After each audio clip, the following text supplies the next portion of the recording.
کربلا کی جنگ انسانی تاریخ کی ایک بہت دردناک حقیقت ہے جس نے منافقین اسلام کو بے نقاب کیا۔ اس جنگ کے دو اہم کردار حسین ابن علی اور یزید ابن معاویہ ہیں۔ حسین علی و فاطمہ کے فرزند اور رسول خدا کے نواسے ہیں۔ دوسری جانب یزید معاویہ کا بیٹا اور ابو سفیان کا پوتا ہے۔ یزید شراب پینے والا، فاسق و فاجر، زانی، بندروں اور کتوں سے کھیلنے والا انسان تھا۔ معاویہ بن ابو سفیان کی وفات کے بعد جب یزید نے تخت خلافت سنبھالا تو امام حسین علیہ السلام سے بیعت لینے کا ارادہ کیا۔ اسی بنا پر اس نے مدینہ کے گورنر ولید کے نام ایک خط ارسال کر کے معاویہ کی وفات کی خبر دی اور ساتھ ہی ایک مختصر تحریر میں حسین ابن علی، عبداللہ بن عمر اور عبداللہ بن زبیر سے زبردستی بیعت لینے اور نہ ماننے کی صورت میں ان کا سر قلم کرنے کی ہدایت کی۔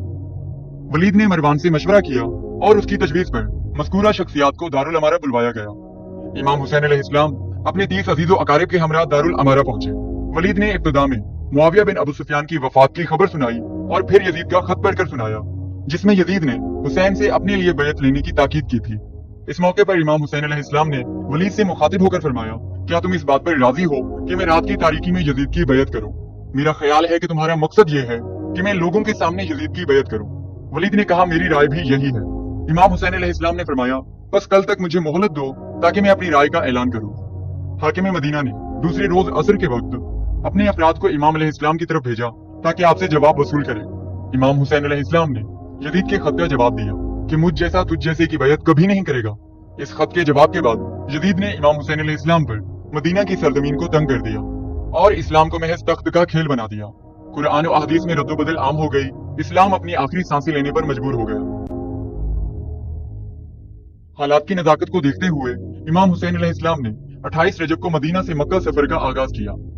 امام حسین علیہ السلام نے اپنی تحریک کے آغاز میں فرمایا، میں اپنا وطن کسی شر و فساد پھیلانے اور ظلم و ستم کرنے کی خاطر نہیں چھوڑ رہا ہوں، بلکہ مدینہ سے میری روانگی کا مقصد یہ ہے کہ میں اپنے نانا رسول خدا کی امت کی اصلاح کروں۔ امام حسین علیہ السلام نے رات کے وقت اپنی مادر گرامی حضرت فاطمہ زہرا اور اپنے بھائی امام حسن کی قبر مبارک پر حاضری دی، وہاں نماز پڑھی اور وداع کیا، اور صبح سویرے اپنے اہل و عیال، بھانجے بھتیجے اور بہنوں کے ساتھ سفر شروع کیا۔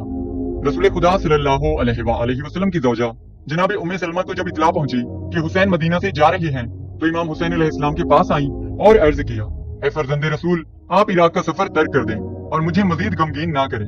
آپ کے نانا رسول خدا نے مجھے خبر کی تھی کہ آپ عراق میں شہید کر دیے جائیں گے، اور آپ کے نانا نے کربلا کی خاک مجھے دی تھی۔ امام حسین علیہ السلام نے فرمایا، اے نانی جان، مجھے علم ہے کہ میں شہید کر دیا جاؤں گا۔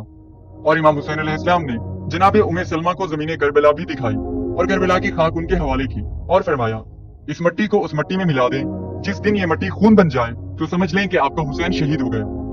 مدینہ سے روانہ ہو کر آپ 3 شعبان کو مکہ معظمہ پہنچے تو مکہ کا گورنر سعید ابن عاص مکہ سے بھاگ کر مدینہ چلا گیا اور وہاں سے یزید کو مکہ کے تمام حالات سے باخبر کیا، اور ساتھ ہی ساتھ یہ بھی لکھ دیا کہ حسین ابن علی کی طرف لوگوں کا رجحان بڑی تیزی کے ساتھ بڑھ رہا ہے۔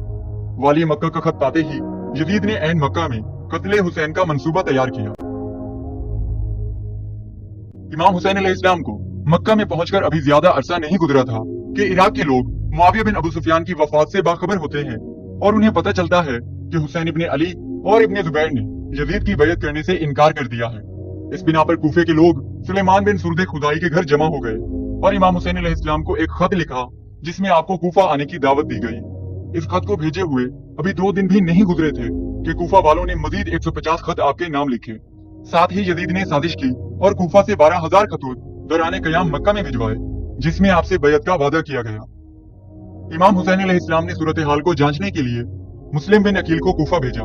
اس وقت کوفہ کے 12,000 لوگوں نے جناب مسلم کے ہاتھ پر بیعت کی، جس بنا پر حضرت مسلم نے امام حسین علیہ السلام کو کوفہ آنے کی دعوت دی۔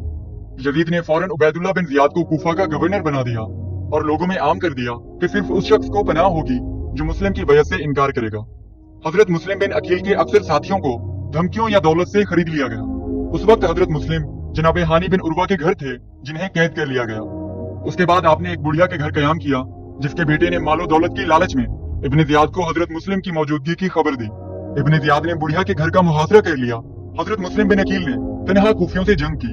ابن زیاد کی فوج سے لڑنے کے بعد محمد بن اشعث کی طرف سے امان دینے کے وعدے سے ہتھیار ڈال دیے اور حضرت مسلم کو گرفتار کر کے دارالامارہ لایا گیا، لیکن ابن زیاد نے محمد بن اشعث کے امان نامے کی پرواہ کیے بغیر حضرت مسلم کو قتل کرنے کا حکم دے دیا۔ حضرت مسلم بن عقیل